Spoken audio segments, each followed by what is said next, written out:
Hello and Namaskar. This is Rishabh Singh and you're watching Shriram's IS UPSC Prep, and we are starting a new series called Weekly Current Affairs. All the important news that were relevant for your UPSC examination will be covered in this weekly current affairs session. The format of this session will be through MCQs. MCQs से क्या होता है कि आपकी एक तो practice भी हो जाती है, साथ ही साथ जो भी इंपॉर्टेंट न्यूज़ है उसके बारे में तो आप समझेंगे। एक ही सेशन से आपकी प्रैक्टिस भी हो रही है और आपकी इंफॉर्मेशन भी बढ़ रही है।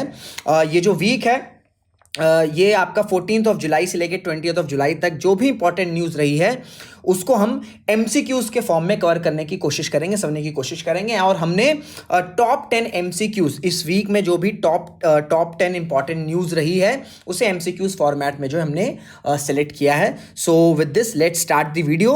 सेशन को स्टार्ट करने से पहले एक information, if you are preparing for UPSC and you are stuck in your UPSC preparation, you are confuse how to start your preparation, when to start your preparation, तो आप अपने सभी डाउट्स श्रीराम्स IS के free 1-to-1 mentorship form में fill कर सकते हैं, जो कि आपको डिस्क्रिप्शन में मिल जाएगा। So with this note let's start the session.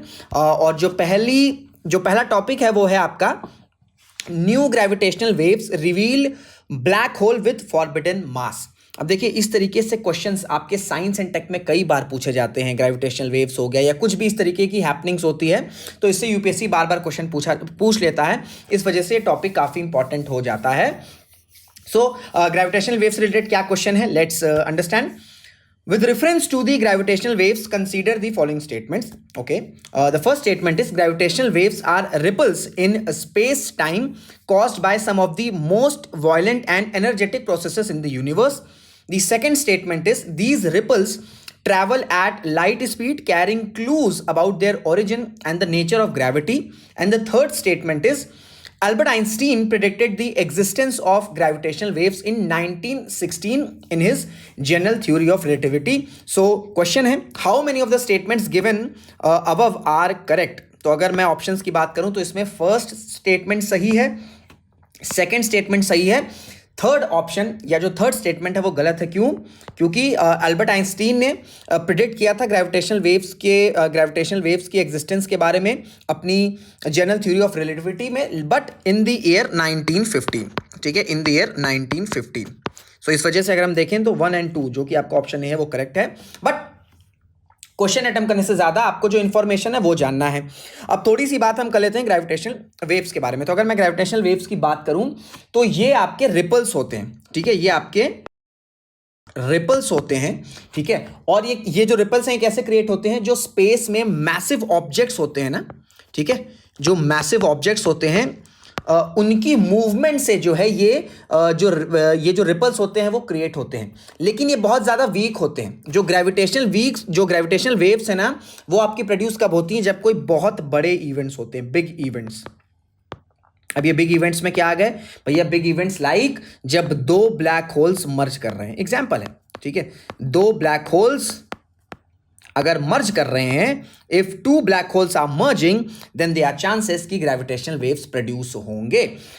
इसी के साथ साथ जो वेव्स होते हैं या ये जो रिपल्स होते हैं ना, ये स्पीड ऑफ लाइट के साथ या स्पीड ऑफ जो लाइट की स्पीड है उसी स्पीड के साथ जो है ये ट्रैवल करते हैं। और जब ये ट्रैवल करते हैं ना तो ये अपनी इंफॉर्मेशन खुद लेके चलते हैं। जैसे कि अगर मैं कहीं जा रहा हूं या मैंने अभी अपना इंट्रोडक्शन दिया कि भाई मेरा नाम ऋषभ सिंह है and I am bringing this series which is called weekly current affairs session, तो मैं अपना इंफॉर्मेशन लेके आ रहा हूं, खुद ही कैरी कर रहा हूं। इसी तरीके से जो रिपल्स होते हैं जब ये ट्रैवल करते हैं with the speed of light तो ये अपनी इंफॉर्मेशन खुद ही कैरी करते हैं। अब इस इंफॉर्मेशन में क्या आ गया कि भाई ओरिजिन कहाँ से है, ये जो वेव्स हैं ये कहाँ से ओरिजिनेट हुई हैं, इसके बारे में रहता है।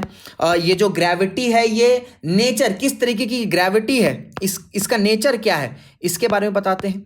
तो अपने ओरिजिन की इंफॉर्मेशन क्लूज जो है ये खुद ही कैरी करते हैं ग्रेविटेशनल वेव्स। फिर जो है आपका जो ग्रेविटेशनल वेव्स है इसकी एग्जिस्टेंस की प्रिडिक्शन भले ही एल्बर्ट आइंस्टीन ने 1915 में कर दी थी, बट एक्चुअल में इसको प्रिडिक्ट साइंटिस्ट ने कब किया था? 2015 में।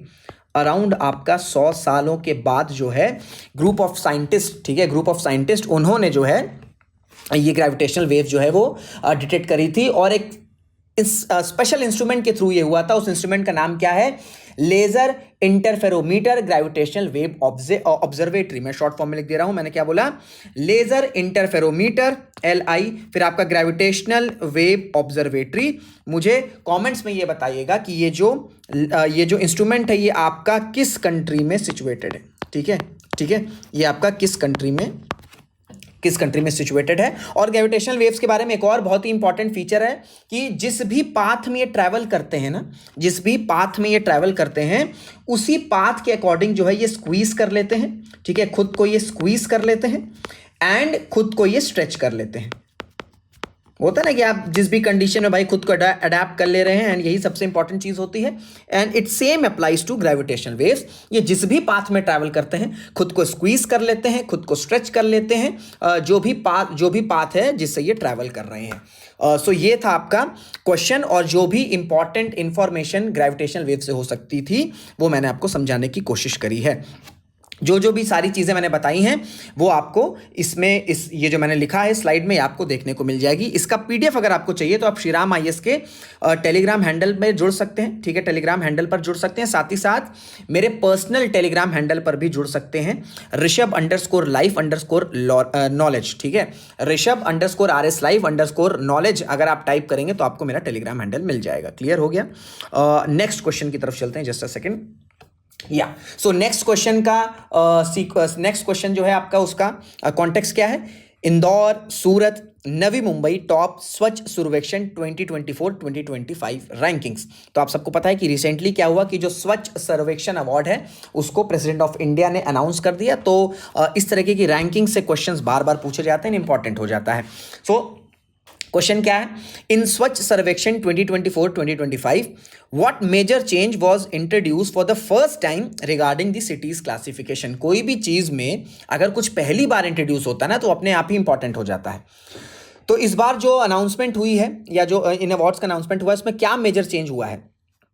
Cities were ranked only based on their cleanliness scores. Cities were classified into 5 categories based on population size. और cities were divided, ठीक है, और cities were divided on their geographic zones। तो इसका जो आंसर है क्या only 1, only 2, only 3 या तीनों नहीं? इसका जो आंसर है, इसका आंसर जो है आपका A है, which is only 1। क्यों? क्योंकि पहली बार ऐसा हुआ है कि इस अवार्ड्स में, सर्वेक्षण अवार्ड में सिटीज को पॉपुलेशन के बेसिस में जो है वो क्लासिफाई किया गया है। ठीक है, कौन सा एडिशन था ये आपका 9th एडिशन था। ठीक है, ये आपका 9th एडिशन था।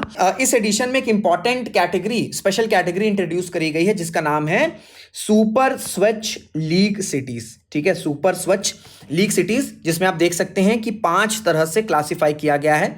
मोर than 10 lakh, 3 lakh to 10 lakh, 50,000 to 3 lakh, 20,000 to 50,000, less than 20,000। ठीक है, इसके साथ साथ और कौन सी बेसिक इंफॉर्मेशन है? 9th एडिशन में आपको बता चुका हूं। जो क्लीनेस्ट सिटी रही है वो आपकी एज यूजुअल इंदौर रही है। ठीक है, लगातार 8वीं बार जो है इसको ये अवार्ड मिल चुका है। स्पेशल कैटेगरी ऐड हुई जो मैं आपको बताया, सुपर स्वच्छ लीग। और फिर साथ ही साथ अगर हम बात करें लार्जर सिटी में, उन शहरों में जिसकी पॉपुलेशन 10 लाख या 10 लाख से ज़्यादा है, उसमें टॉप रैंक पर कौन रहा है? उस पर अहमदाबाद रहा है फर्स्ट पर, सेकंड पर भोपाल रहा है, एंड थर्ड पर कौन रहा है? थर्ड पर लखनऊ रहा है। ठीक है, थर्ड पर लखनऊ रहा है। जो 5 कैटेगरीज ऐड करी गई थी बेस्ड ऑन पॉपुलेशन, वो उसमें क्या क्या चीज़ें हैं? वेरी स्मॉल सिटीज़ है, पहला एस्पेक्ट क्या है? वेरी स्मॉल सिटीज़ है जिसकी पॉपुलेशन 20,000 से कम है। दूसरी स्मॉल सिटीज़ जो 20,000 से 50,000 की पॉपुलेशन वाली हैं। फिर मीडियम सिटीज़ जिनकी 50,000 से 3 लाख पॉपुलेशन है। फिर आपका फोर्थ सिटीज़ जिनकी 3 लाख से 10 लाख पॉपुलेशन है। एंड द फिफ्थ कैटेगरी वो आपका मिलियन प्लस यानी कि जो शहर जिनकी पॉपुलेशन 10 लाख से ज़्यादा है। तो ये 5 कैटेगरीज में सिटीज़ को डिवाइड किया गया है। एक बार स्पेशल कैटेगरी के बारे में भी जान लीजिए, इससे भी कुछ सवाल पूछ लिए जाते हैं। जो स्पेशल कैटेगरी है उसमें जो क्लीनेस्ट गंगा टाउन है वो किसको मिला है? प्रयागराज को मिला है। जो क्लीनेस्ट कैंटोनमेंट बोर्ड अवार्ड है वो किसे दिया गया है? सिकंदराबाद कैंट को दिया गया है। फिर सफाई मित्र सुरक्षित शहर अवार्ड्स किन किन को दिए गए हैं? GVMC विशाखापट्टनम, जबलपुर और गोरखपुर। और साथ ही साथ एक स्पेशल रिकॉग्निशन भी अकॉर्ड किया गया है उत्तर प्रदेश की स्टेट गवर्नमेंट, प्रयागराज मेलाधिकारी और प्रयागराज म्युनिसिपल कॉरपोरेशन को। क्यों? क्योंकि आप सबको पता है कि रिसेंटली इस ईयर के स्टार्ट में महाकुंभ हुआ और एस्टिमेटेड बताया ये जा रहा है कि 60 से 66 करोड़ लोग जो हैं महाकुंभ, जो कि लार्जेस्ट गैदरिंग है, स्पिरिचुअल गैदरिंग है, पूरी दुनिया की जो लार्जेस्ट स्पिरिचुअल गैदरिंग है, वहां पर पार्टिसिपेट किए थे। अब अगर 60 से 66 करोड़ लोग एक जगह पर आ रहे हैं, और मैं खुद प्रयागराज का हूं, मुझे पता है कि लिमिटेड एरिया है, कोई बहुत ऐसा मेट्रो सिटी नहीं है प्रयागराज, तो इस लिमिटेड एरिया में इतने ज़्यादा लोग अगर पार्टिसिपेट कर रहे हैं एंड वहां पर जो वेस्ट है वो बहुत ज़्यादा जनरेट होगा, तो उस वेस्ट को, जो अर्बन वेस्ट को मैनेज किया है, जो एक्सेप्शनल तरीके से अर्बन वेस्ट को मैनेज किया है, इस वजह से जो है स्वच्छ सर्वेक्षण अवार्ड में स्पेशल रिकॉग्निशन या अकॉर्ड किया गया है state government of Uttar Pradesh, Prayagraj मेलाधिकारी और प्रयागराज म्युनिसिपल कॉरपोरेशन को। क्लियर हो गया? नेक्स्ट क्वेश्चन की तरफ चलते हैं। और ये मैंने फोटोज जो है फोटोज जो है मैंने इसमें इंडक्ट कर दी है, आपको ज़्यादा क्लैरिटी हो जाएगी। देखिए, स्वच्छ शहर में आपका मोर देन 10 लाख में अहमदाबाद, भोपाल, लखनऊ, फिर सुपर स्वच्छ लीग सिटीज़ में इंदौर है, सूरत है, नवी मुंबई है, 3 लाख से 10 लाख में नोएडा, चंडीगढ़, मैसूर है, 50,000 से 3 लाख में आपका new Delhi municipal corporation, Tirupati और अंबिकापुर है। ठीक है, नेक्स्ट क्वेश्चन क्या है? द थर्ड क्वेश्चन वो है आपका, recently which country organization designated the resistance front as the foreign terrorist organization? Is it USA, is it United Nations, is it SCO or is it Israel? बहुत से लोग Israel को answer tick कर सकते हैं, but is it not Israel? The correct answer is USA. Context क्या है? Context ये है कि US designates group behind Pahalgam terror attack as the foreign terrorist organization. अब देखिए, जो 22 अप्रैल को पहलगाम टेरर मैसेकर हुआ, उसकी जिम्मेदारी उसको किसने कंडक्ट किया था? द रेजिस्टेंस फ्रंट ने। ठीक है, टीआरएफ। अब अगर मैं टीआरएफ की थोड़ी सी हिस्ट्री बताऊं आपको, तो ये फॉर्म हुआ था 2019 में। ये सारे क्वेश्चन आपसे पूछ लिए जाते हैं कभी कभार। तो टीआरएफ की जो हिस्ट्री वो ये है कि as soon as the article 370 was removed, article 370 जब एब्रोगेट हुआ तो टीआरएफ जो है वो टीआरएफ को जो है क्रिएट किया गया। और ये बोला जाता है कि जो लश्कर ताइबा है, ठीक है, उसका ये सब डिवीजन है। अब 2019 में ही क्यों जो है इसे फॉर्म किया गया था, इसकी टाइमिंग बहुत ज़्यादा इंपॉर्टेंट है। किया तो पाकिस्तान के सपोर्ट से ही है, क्योंकि पाकिस्तान का लार्जर ऑब्जेक्टिव ही यही है कि इंडिया में इस तरीके की इलीगल एक्टिविटीज़, टेरर एक्टिविटीज़ जो है वो प्रमोट करता रहे, क्योंकि उस देश का और कोई ऑब्जेक्टिव है नहीं। सो पाकिस्तान ने डेफिनेटली टीआरएफ को सपोर्ट किया, बट क्योंकि पाकिस्तान उस वक्त एफएटीएफ की ग्रे लिस्ट में था और इस ग्रे लिस्ट से बाहर आना चाहता था। अब देखिए, एक चीज़ तो होती है ना, आपको कोई बुरी हैबिट है, ठीक है, आपको कोई बुरी हैबिट हो गई है और आपने सोचा यार ये हैबिट जो है ना खराब है, मेरे पेरेंट्स को पता चल चुकी है, मेरे फादर को पता चल गया, मेरे मदर को पता चल गया, यार मुझे छोड़ना है, तो आप अपनी उस हैबिट को छोड़ देंगे। But Pakistan is an exceptional country. ठीक है, पाकिस्तान का क्या है कि उसको दुनिया को दिखाना है कि वो टेरर एक्टिविटी छोड़ चुका है, बट उसको एक्चुअल में छोड़ना नहीं है। तो इस ऑब्जेक्टिव के साथ टीआरएफ फॉर्म किया गया कि भैया कश्मीर में जो भी एक्टिविटीज़ है, टेरर एक्टिविटीज़ है, अननेसेसरी इंसर्जेंसी है, इसे जो है प्रवोक किया जाएगा टीआरएफ के थ्रू। और ऐसा करने में क्या होगा कि पाकिस्तान का नाम नहीं आएगा। जब पाकिस्तान का नाम नहीं आएगा तो पाकिस्तान ये दुनिया को बोल सकेगा भैया हम तो कर ही नहीं रहे, हमको एफएटीएफ से बाहर निकालो। तो इस ऑब्जेक्टिव के साथ जो है आपका टीआरएफ जो है वो क्रिएट किया गया था। और इसका एक और इंपॉर्टेंट एंगल ये था कि टीआरएफ ऐसा ग्रुप दिखाना चाह रहा था कि ये जो एक्टिविटीज़ हो रही है, इंसर्जेंसी एक्टिविटीज़ को ये कंडक्ट कर रहा है, ये इंडिजिनियसली यहाँ मतलब कश्मीर के लोग ही जो हैं वो कर रहे हैं, इस तरह से पोर्ट्रे किया जाए। तो इससे क्या होगा, इंडिया का नाम भी खराब होगा, प्लस पाकिस्तान का जो ये ब्लडी गेम है रिलेटेड टू टेररिज्म, ठीक है, ये भी छुपा रहेगा। तो इस ऑब्जेक्टिव के साथ जो है द रेजिस्टेंस फ्रंट 2019 में क्रिएट हुआ था। अब देखिए 2023, ये भी इंपॉर्टेंट पॉइंट है, इसको याद रखिएगा। जनवरी 2023 में यूएसए ने तो पहलगाम टेरर अटैक के बाद तुरंत तो नहीं किया, वो भी अभी किया है जुलाई के अराउंड। जनवरी 2023 में मिनिस्ट्री ऑफ होम अफेयर्स ने I am writing this in a short form. MHA ministry of home affairs ने 2023 में ही द रेजिस्टेंस फ्रंट को एक टेररिस्ट ऑर्गेनाइजेशन की तरह डेजिग्नेट कर दिया था। और जब पहलगाम टेरर अटैक हुआ, टेरर मैसेकर हुआ, तो इंडिया ने ग्लोबल आउटरीच स्टार्ट किया, ठीक है। और इंडिया की ये कोशिश थी, भारत की ये कोशिश थी कि समहाउ जो द टेररिस्ट फ्रंट है, द रेजिस्टेंस फ्रंट है, इसको ग्लोबल टेरर ऑर्गेनाइजेशन की तरह डेजिग्नेट कर दिया जाए। एंड ये सक्सेसफुली हो चुका है, यूएसए ने डेजिग्नेट कर दिया है, which is a very positive news when it comes to India's diplomacy. So ये था पूरा फ्रेमवर्क आपका द रेजिस्टेंस फ्रंट से रिलेटेड। और ये जो सारी चीज़ें मैंने आपको बताई हैं, ये आपको इस पॉइंट में देखने को मिल जाएंगी। क्लियर हो गया? चलो भाई नेक्स्ट क्वेश्चन की तरफ चलते हैं। In principle, not to Sharavati Valley Hydel project in endangered lion-tailed macaque sanctuary. Proposal includes diversion of 142 hectares of forest in Karnataka's UNESCO tagged sanctuary for pumped storage project. देखिए Sharavati century है जो कि आपका lion tailed macaque के लिए काफ़ी ज़्यादा important है। यहाँ पर एक प्रोजेक्ट का प्रपोजल रखा गया है जहाँ पर around 102 hectares of land, oh my God that's huge, 102 hectares of forest जो है इसे डाइवर्ज किया जाएगा पम्प्ड स्टोरेज प्रोजेक्ट के लिए। तो इस वजह से जो एक्टिविस्ट हैं उन्होंने कंसर्न जताया है कि जो लॉयन टेल्ड मकाक है उसके लिए ये काफ़ी प्रॉब्लमेटिक हो सकता है। तो इसी से रिलेटेड ये क्वेश्चन है। According to the IUCN red list, what is the conservation status of the lion tailed macaque? Vulnerable, near threatened, endangered और critically endangered. So the correct answer is endangered. Clear हो गया? तो जो lion tailed macaque है, जो lion tailed macaque है, इसका IUCN status क्या है? इसका IUCN स्टेटस है एंडेंजर्ड। और साथ ही साथ हमने क्या डिस्कस किया? हमने डिस्कस किया शारावती वैली हाइडल प्रोजेक्ट के बारे में। तो इससे रिलेटेड भी इंफॉर्मेशन जान लीजिए कि जो Sharavathi lion tailed macaque wildlife sanctuary है, ये आपका कर्नाटका में लोकेटेड है, ठीक है, ये आपका कर्नाटका में लोकेटेड है। प्लस ये वेस्टर्न घाट्स का पार्ट है, ठीक है। जो आपका Sharavati lion tailed macaque wildlife sanctuary है, ये आपका कर्नाटका में लोकेटेड है, प्लस ये आपका वेस्टर्न घाट्स का पार्ट है। एंड साथ ही साथ यूनेस्को, ठीक है, साथ ही साथ यूनेस्को की जो वर्ल्ड हेरिटेज लिस्ट है, I am writing in the short form, world heritage list का भी ये पार्ट है। और एक और इंपॉर्टेंट फैक्ट ये है कि ये जो वाइल्ड लाइफ सेंचुरी है, ये अपना सदर्न वेस्टर्न बाउंड्री जो है वो मुकम्बिका वाइल्ड लाइफ सेंचुरी के साथ शेयर करता है। तो ये भी एक इंपॉर्टेंट फैक्ट है कि this sanctuary shares its south western boundary with Mookambika wildlife sanctuary, और ये भी आपका कर्नाटका में ही लोकेटेड है। क्लियर हो गया? तो ये कुछ इंपॉर्टेंट पॉइंट्स थे related to Sharavathi lion tailed macaque wildlife sanctuary. Clear हुआ?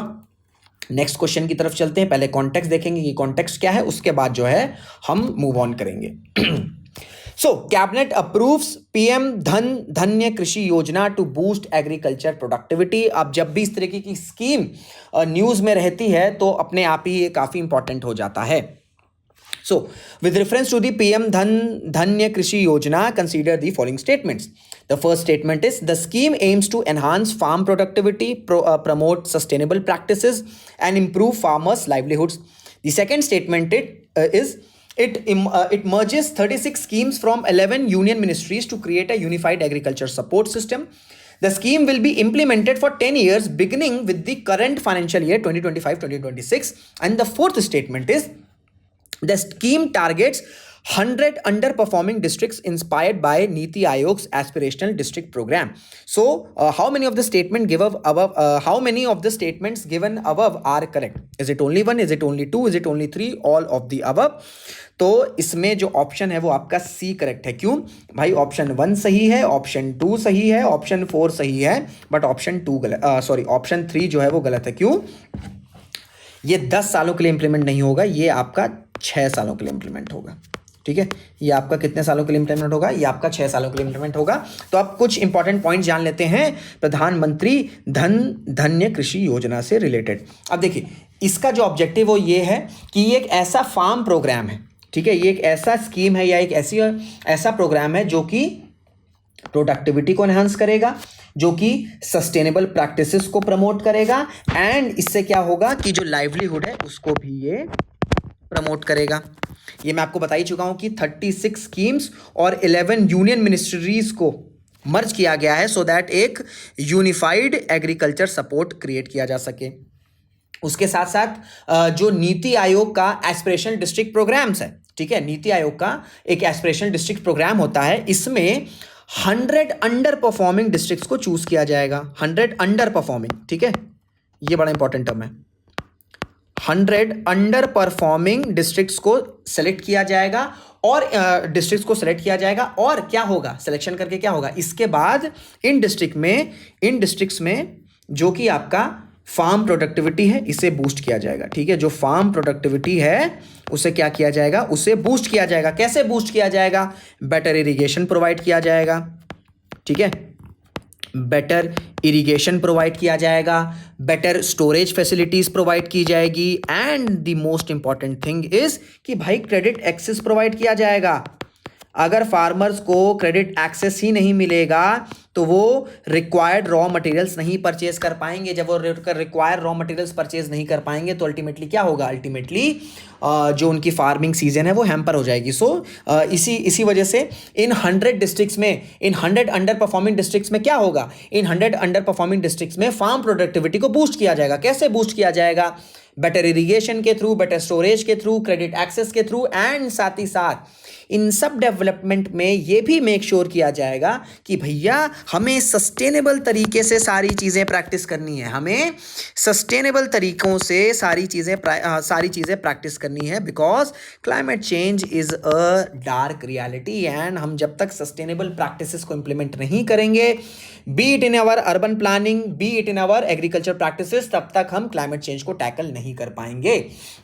इसका जो ओवरऑल बजट है, ठीक है, जो भी मैंने इंफॉर्मेशन बताई वो आपको रिटर्न है। जो ओवरऑल बजट है वो इस स्कीम का अराउंड 24,000 करोड़ है। ठीक है, अराउंड 24,000 करोड़ है।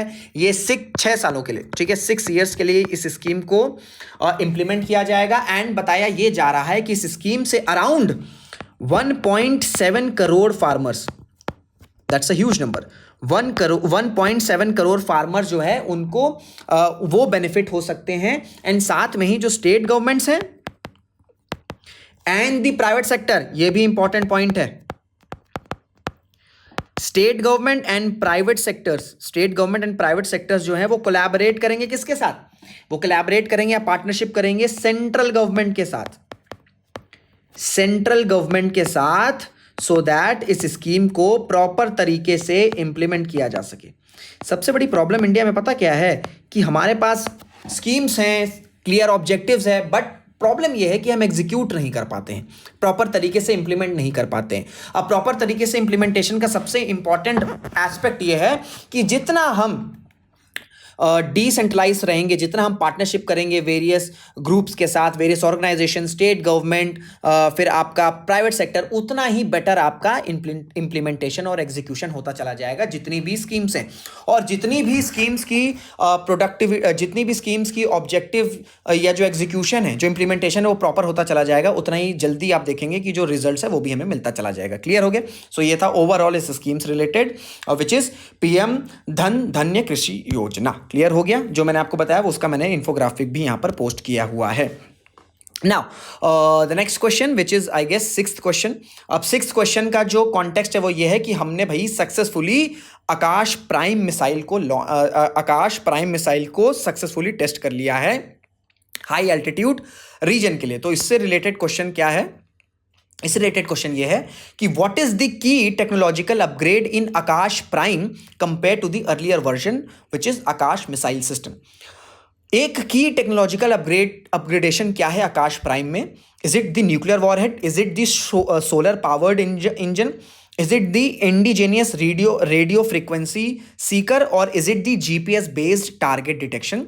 The correct option is C, indigenous radio frequency seeker जो है वो इस जो आपका आकाश प्राइम है इसमें एक इंपॉर्टेंट अपग्रेडेशन है। अब देखिए आकाश प्राइम की अगर मैं बात करूं, आकाश प्राइम मिसाइल की बात करूं, तो ये एक मीडियम टू, ठीक है, ये एक मीडियम रेंज, सॉरी, ये एक जो है medium range surface to air missile है। ठीक है, सरफेस टू एयर मिसाइल है। और आप सबको पता है कि अभी हम कौन से एरा में जी रहे हैं, अभी हम जी रहे हैं मॉडर्न वॉरफेयर में। और मॉडर्न वॉरफेयर में आज की डेट में मिसाइल्स, आज की डेट में रॉकेट्स, आज की डेट में ड्रोन्स, आज की डेट में एयर डिफेंस सिस्टम्स बहुत ज़्यादा इंपॉर्टेंट हो चुके हैं।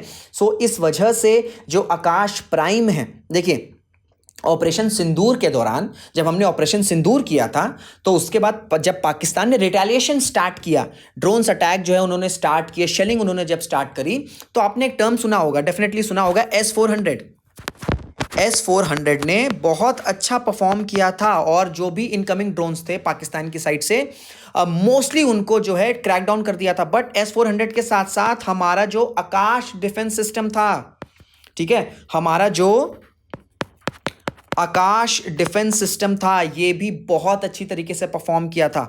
तो बहुत से लोगों को आकाश डिफेंस सिस्टम के बारे में नहीं पता था। S-400 बहुत हाईलाइट हुआ था, but Akash defence system was equally good, ठीक है, वाज इक्वली गुड। तो इस वजह से आकाश प्राइम को लॉन्च किया गया है, ठीक है, सक्सेसफुली ट्रायल इसका हो चुका है, क्योंकि आकाश भारत के लिए एक, भारत को सिंबलाइज करता है, भारत का डिटरेंस एयर में, भारत का डिटरेंस स्काईज में। एंड जितना ज़्यादा हमारा डिफेंस मजबूत होगा, एयर डिफेंस मजबूत होगा, उतना ही ये जो मॉडर्न वॉरफेयर में इनकमिंग मिसाइल्स हैं, इनकमिंग ड्रोन्स हैं, इन्हें हम काउंटर कर सकेंगे। अब ये जो आपका रेडियो फ्रीक्वेंसी सीकर जो अपग्रेडेशन हुआ है, इसका जो सबसे इंपॉर्टेंट पॉइंट ये है, वो ये है कि ये अलाउ करेगा और बीम आउट करेगा रेडियो सिग्नल्स को, और टारगेट की तरफ जो है वो होम कर देगा।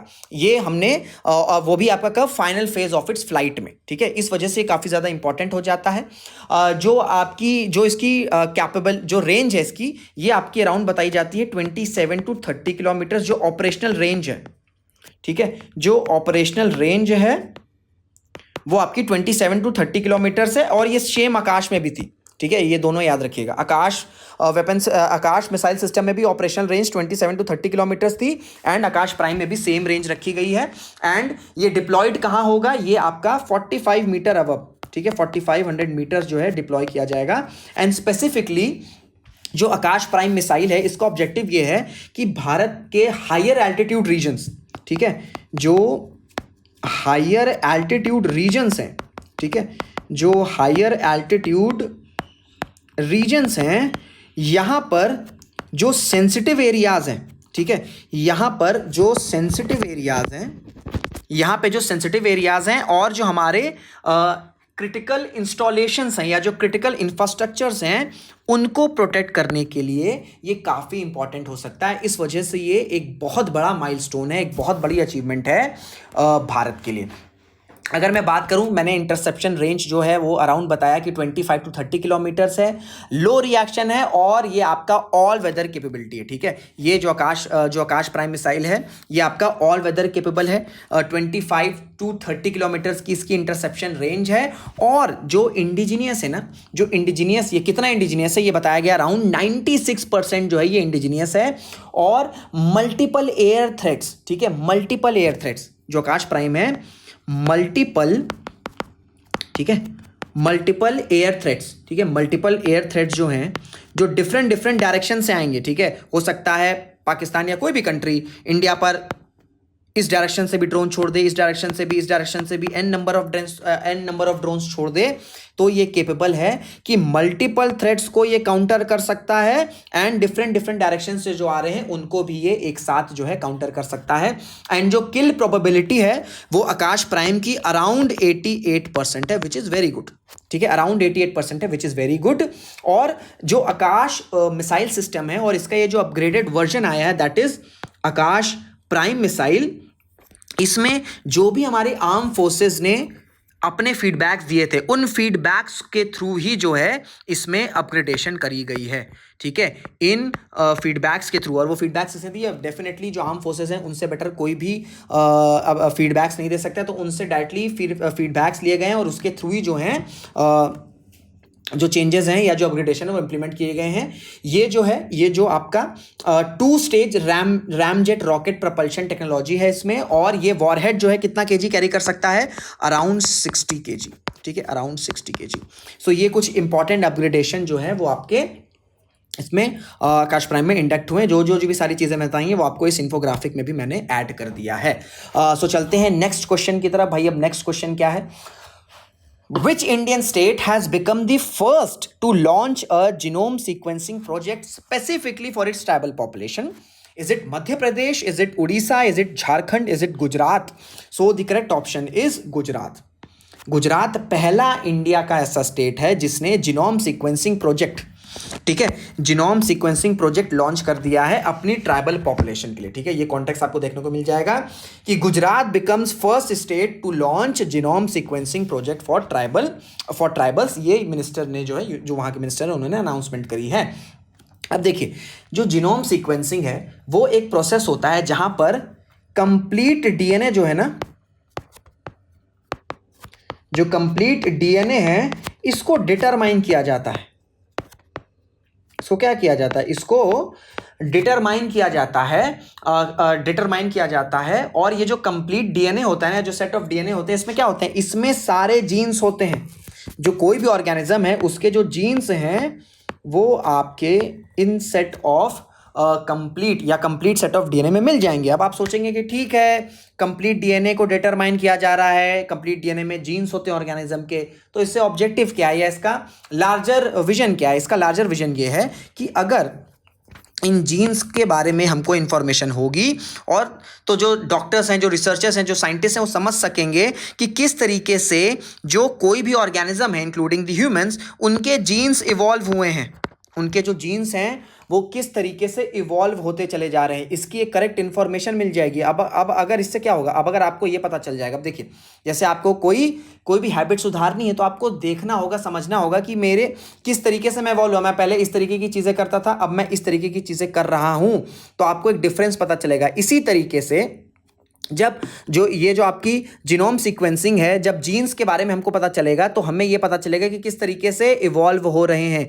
किस तरीके से जीन्स में या जेनेटिक वेरिएशंस आ रहे हैं, ठीक है, जेनेटिक वेरिएशंस आ रहे हैं। इससे क्या होगा? इससे डिटेक्ट किया जा सकता है कि इन जीन्स में कौन सी प्रोबेबल डिजीजेस जो हैं वो हो सकती हैं। और अगर हमें ये पता चल जाएगा या ये हम डायग्नोस कर लेंगे कि ये डिजीज़ हो सकती हैं, तो हम बड़े आसानी से इसे डिटेक्ट कर सकते हैं। तो इस वजह से genome sequencing entire organism human के लिए काफ़ी इंपॉर्टेंट है। क्यों? क्योंकि इससे हम कंप्लीट डीएनए डिटरमाइन करते हैं। कंप्लीट डीएनए में आपके जीन्स होते हैं। अब इन जीन्स की स्टडी की जाएगी। इन जीन्स के थ्रू जो है जो आपका न्यूक्लियोटाइड बेसेस हैं, जिसमें आपका सिस्टोसाइन हो गए, थाइमीन हो गए, जो कि डीएनए के मॉलिक्यूल के अंदर होते हैं, इन सारी चीज़ को पढ़ा जाएगा, जेनेटिक वेरिएशंस को समझा जाएगा, ठीक है, इवोल्यूशनरी रिलेशनशिप्स को समझा जाएगा, सो दैट हम डिजीजेस को डायग्नोस कर सकें एंड सक्सेसफुली फिर हम उसे ट्रीट भी कर सकें। तो that's why genome sequencing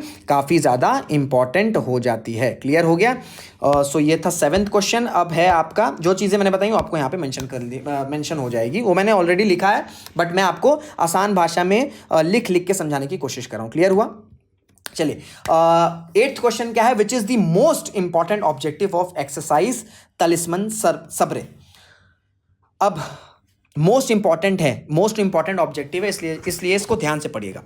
to conduct large scale humanitarian assistance, ठीक है, to conduct large scale humanitarian assistance and disaster relief missions, to promote a free and open Indo Pacific region through enhanced military interoperability, to stimulate peacekeeping operations under United Nations mandate, to test satellite based surveillance and communication systems. So the correct answer is आपका कि भाई Indo Pacific में एक free और open reason बनाया जाए। और वो कैसे होगा? एनहांस्ड मिलिट्री इंटरऑपरेबिलिटी के थ्रू।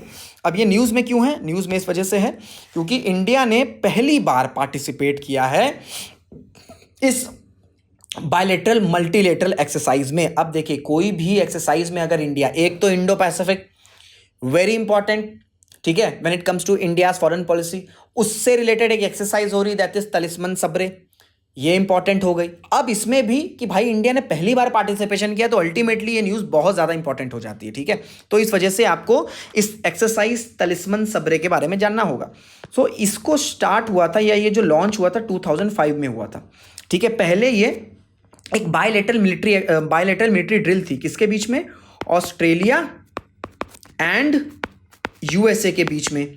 बट जैसे जैसे टाइम बढ़ा, ठीक है, जैसे जैसे टाइम बढ़ा, हमको ये दिखा कि चाइना तो भाई एग्रेशन कर रहा है इंडो पैसिफिक में, कुछ भी 9 डैश लाइन बना दे रहा है, साउथ चाइना सी में डिस्प्यूट कर रहा है, ताइवान पर एग्रेशन दिखा रहा है, इंडिया के साथ इशू कर रहा है। तो इस वजह से ये ऑब्जेक्टिव निकल के आया कि भाई इंडो पैसिफिक को तो ओपन और फ्री रखना है। इस वजह से डिफरेंट डिफरेंट कंट्रीज इस एक्सरसाइज में ऐड होती चली गई और फिर ये बायलैटरल से एक major multinational war fighting exercise हो गई है। और ये आपकी बाइनियल है, ठीक है, यानी कि ये आपका 2 सालों में एक बार होता है, इसलिए ये भी काफ़ी इंपॉर्टेंट, ये पॉइंट भी काफ़ी इंपॉर्टेंट है। ये आपका बाइनियली है, दैट मीन्स कि हर 2 साल में एक बार होता है। और इस बार की जो एक्सरसाइज है ये 11th एडिशन है। तो ये भी पूछा जा सकता है कि India participated on which edition of the exercise talisman sabre for the first time. So it is the 11th edition। और ये बताया जा रहा है कि ये जो एक्सरसाइज हुई है इसमें अराउंड 35,000, ठीक है, अराउंड 35,000 मिलिट्री पर्सनल्स ने पार्टिसिपेट किया है। 19 नेशंस के अराउंड जो है वो यहाँ पर पार्टिसिपेट किए हैं। और इससे क्या होगा, इसका ऑब्जेक्टिव ये है कि किस तरीके से कोऑर्डिनेशन, ठीक है, किस तरीके से कोऑर्डिनेशन एंड कैपेबिलिटी को हम कोऑपरेट कर सकते हैं या हम कोऑर्डिनेट कर सकते हैं। तो ये जान लीजिए कि इंडो पैसिफिक अब एक दुनिया का नया बैटल ग्राउंड बन रहा है, क्योंकि अगर लार्जेस्ट एक्सरसाइज हो रही है, एक्सरसाइज तलिस्मन सब्रे, 35,000 मिलिट्री पर्सनल्स आ रहे हैं, ठीक है, 35,000 मिलिट्री पर्सनल्स पार्टिसिपेट कर रहे हैं, 19 नेशन से ज़्यादा जो कंट्रीज़ हैं वो इन्वॉल्व हो रही हैं। तो ये जान लीजिए कि जो इंडो पैसिफिक है वो आपका नेक्स्ट बैटल ग्राउंड जो है वो ऑलरेडी बन चुका है। अब ये जो एक्सरसाइज है इसके बारे में सारी चीज़ें मैं, ये जो मैंने समझाया वो सारी चीज़ें यहाँ पे मेंशन है। ये जो एक्सरसाइज है इसमें आपको लाइव फायर ड्रिल देखने को मिल जाएगी, एयर कॉम्बैट देखने को मिल जाएगा और मैरीटाइम ऑपरेशंस देखने को मिल जाएंगे। डिफरेंट एस्पेक्ट्स में जो है आपका कैपेबिलिटी होगी, कोऑर्डिनेशन हो गई, इसमें टेस्ट किया जाता है। क्लियर हो गया। सो ये था आपका एक्सरसाइज तलिस्मन सब्रे के रिलेटेड क्वेश्चन और उसका explanation. Now the next question is, which is the only country in Africa which is governed by absolute monarchy? Is it Comoros, Sao Tome and Principe, Eswatini और Djibouti? So the correct answer is Eswatini. अब भाई पूछे, आप सोच रहे होंगे ये क्यों न्यूज़ में है भाई? इसका कॉन्टेक्स्ट ये है कि यूएस ने सेंड किए हैं, US sends deported criminals to Eswatini, Africa's last absolute monarchy. अब देखो भाई, डोनाल्ड ट्रंप पावर में आ चुके हैं। डोनाल्ड ट्रंप चिल्ला के कहे कि भाई मैं जो है इलीगल इमिग्रेंट्स को, ठीक है, इलीगल इमिग्रेंट्स को क्या करूंगा, इलीगल इमिग्रेंट्स को डिपोर्ट कर दूंगा। इसके थ्रू इन्होंने क्या किया, अभी रिसेंटली 5 इलीगल इमिग्रेंट्स जो डिफरेंट कंट्रीज से थे, इनको डिपोर्ट किया अफ्रीका की एक कंट्री जिसका नाम है एश्वातिनी। अब आप सोच रहे होंगे कि अफ्रीका के इलीगल इमिग्रेंट्स जो कि अमेरिका के इलीगल इमिग्रेंट्स को आपके डोनाल्ड ट्रंप ने डिपोर्ट किया, ओके, समझ में आता है, लेकिन इनको फिर अफ्रीका क्यों कर दिया? होम कंट्री करना चाहिए था। एक्चुअल प्रॉब्लम ये हुई कि इन 5 इमिग्रेंट्स को इनकी होम कंट्रीज ने लेने से मना कर दिया। अब ट्रंप सोचे अब मैं क्या करूं, तो इनको आइडिया निकल के आया है कि क्यों ना हम थर्ड पार्टी डिपोर्टेशन करते हैं। क्या करते हैं भाई?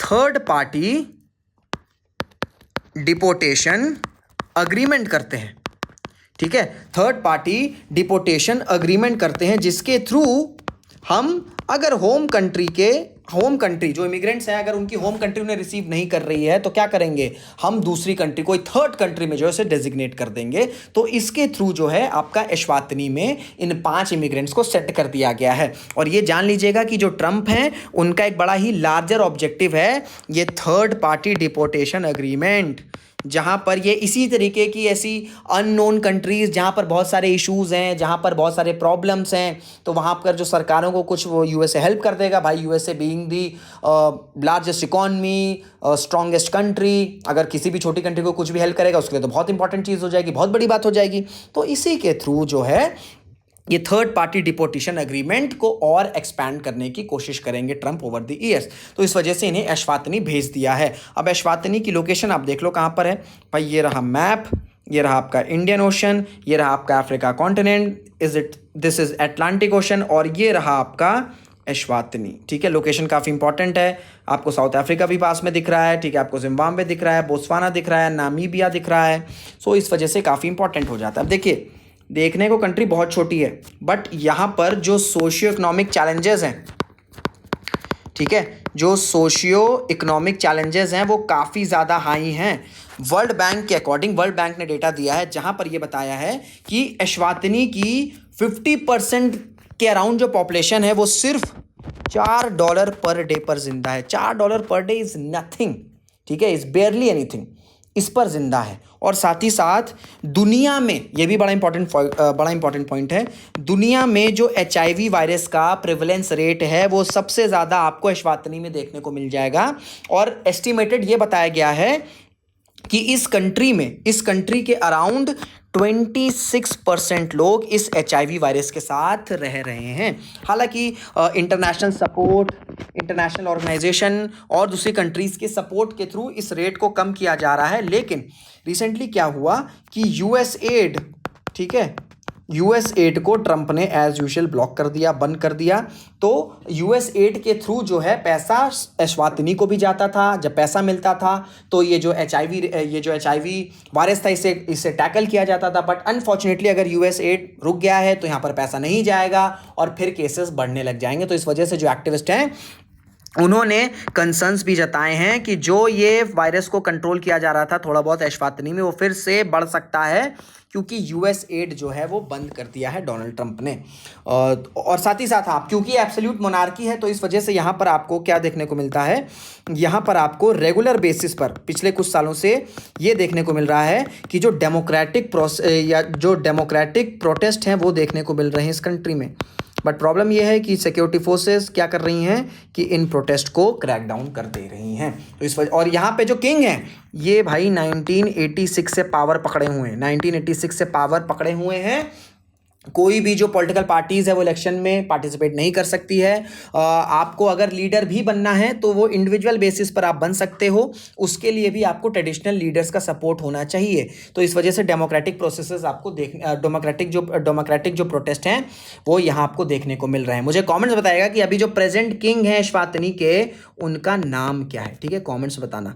कभी कभी इस तरीके से पूछ लिया जाता है, क्योंकि कभी कभी जब फैक्चुअल पेपर बनाना रहता है ना तो इस तरह के फैक्ट्स भी पूछ लिए जा सकते हैं। UPSC ना भी पूछे तो आपके स्टेट पीसीएस में तो जरूर से पूछ सकता है, तो इसलिए मुझे नाम जरूर बताएगा। क्लियर हो गया? सो लास्ट क्वेश्चन की तरफ चलते हैं भाई। लास्ट क्वेश्चन क्या है? लास्ट क्वेश्चन है आपका आइनेस निस्तर से रिलेटेड। सो पहले क्वेश्चन देखते हैं, पहले कॉन्टेक्स्ट समझते हैं। कॉन्टेक्स्ट ये है कि रिसेंटली क्या हुआ कि आइनेस निस्तर कमीशनड हो गया है, ठीक है, वाइजैक विशाखापट्टनम में कमीशनड हुआ और ये फर्स्ट इंडिजिनियसली डिजाइंड और कंस्ट्रक्टेड डाइविंग सपोर्ट वेसल है। इस वजह से काफी इंपॉर्टेंट हो जाता है। तो इससे रिलेटेड पहले क्वेश्चन देखते हैं, ठीक है। क्वेश्चन क्या है? With reference to the INS Nistar recently inducted into the Indian Navy, consider the following statements. Okay.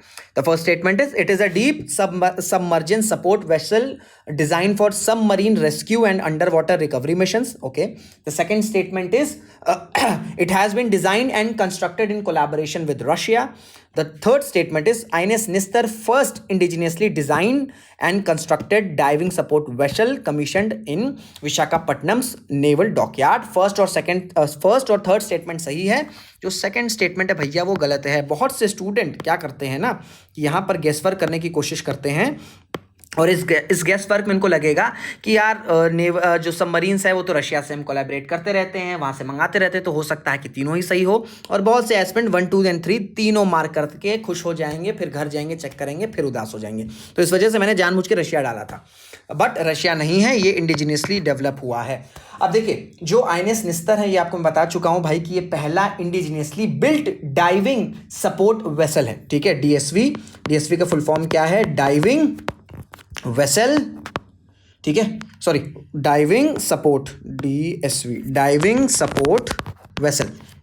Support vessel, ये पहला है, इंडिजिनियसली डेवलप्ड है। और इसका ये जो डिजाइन इस तरीके से किया गया है कि जो अंडर वाटर ऑपरेशंस है, ठीक है, जो अंडर वाटर ऑपरेशंस हैं जिसमें आपका डाइवर डिप्लॉयमेंट आ गया, जिसमें आपका रेस्क्यू मिशंस आ गया, जिसमें आपका सबमरीन क्रू रिकवरी आ जाती है। साथ ही साथ अगर हम लेंथ की बात करें तो इस सबमरीन की अराउंड 120 मीटर लेंथ है एंड जो डिस्प्लेसमेंट है वो अराउंड आपका 10,000 टन्स है, ठीक है, विच इज ह्यूज। 10,000 टन्स है। जो एंड्योरेंस लेवल है ये भी आप जान लीजिए कि ये 60 दिनों से ज्यादा, ठीक है, 60 डेज से ज्यादा, ठीक है, 60 डेज से ज्यादा ये जो सबमरीन है ये सी में रह सकती है। एंड साथ ही साथ जो हेलीकॉप्टर ऑपरेशंस हैं, ठीक है, जो हेलीकॉप्टर ऑपरेशंस हैं उनको भी ये सपोर्ट कर सकता है। एंड इसमें 15 टन का सबसी क्रेन भी ऐड किया गया है, ठीक है, सबसी क्रेन, ये 15 टन्स का है सब सी क्रेन, ठीक है, सब सी क्रेन, इसको भी इक्विप्ड किया गया है सो दैट जो डीप सी रिकवरी मिशंस हैं उन्हें जल्द से जल्द इंप्लीमेंट किया जा सके। और साथ ही साथ, ठीक है, इसमें एक स्पेशल फीचर भी है, जो भी चीज़ें मैंने बताई वहाँ पे लिखी हुई है, तो चिंता मत करिएगा, ठीक है, मैंने ऑलरेडी सब कुछ दिया है। इसके साथ एक और इंपॉर्टेंट फीचर है वो कि आपका डीपीएस है। डीपीएस मतलब डायनेमिक पोजिशनिंग सिस्टम, ये भी जो है इसमें इंडक्ट किया गया है। अब इसका रोल क्या है? इसका रोल ये है कि ये प्रिसाइसली स्टेशन कीपिंग करेगा, सोनार को स्कैन करेगा सीबेड मैपिंग के लिए, सर्च रिकवरी, आपका सर्च को सपोर्ट करेगा, रिकवरी डाइविंग करेगा और सैल्वेज ऑपरेशंस। कई सारे जो फीचर्स हैं, कई सारे जो एस्पेक्ट हैं वो आपका डायनेमिक पोजिशनिंग सिस्टम से इंप्लीमेंट हो सकते हैं। इस वजह से इस फीचर को भी ऐड किया गया है। सो ये थे इंपॉर्टेंट 10 क्वेश्चंस आपके जो इस वीक में काफ़ी इंपॉर्टेंट रहे और मैंने क्वेश्चन के थ्रू जो है उसको समझाने की कोशिश करी है, चाहे वो प्रीलिम्स ओरिएंटेड हो चाहे वो मेंस ओरिएंटेड ही क्यों ना हो। तो आई होप आपको ये 10 के 10 क्वेश्चंस जो हैं वो समझ में आ गए होंगे। बीच बीच में जो भी मैंने क्वेश्चंस पूछे हैं उसके आंसर आप मुझे कमेंट बॉक्स में ज़रूर से बताइएगा। अब एंड करते करते मैं इससे एक और फाइनल क्वेश्चन पूछ रहा हूँ। रिसेंटली क्या हुआ था, ठीक है, रिसेंटली क्या हुआ कि हमने सेलिब्रेट किया इंटरनेशनल नेल्सन मंडेला डे। आपको कमेंट्स बताना है कि इंटरनेशनल नेल्सन मंडेला डे किस डे या किस डेट को सेलिब्रेट किया गया या किस डे को ऑब्जर्व किया गया। क्लियर हो गया? इस डेट को आप मुझे कमेंट्स में ज़रूर से बताइएगा। सो इसी के साथ इस क्लास को एंड करते हैं। आई होप आपको सारी चीज़ें क्लियर हुई होंगी। कोई डाउट होगा अपने डाउट आप कमेंट बॉक्स में मुझसे पूछ सकते हैं।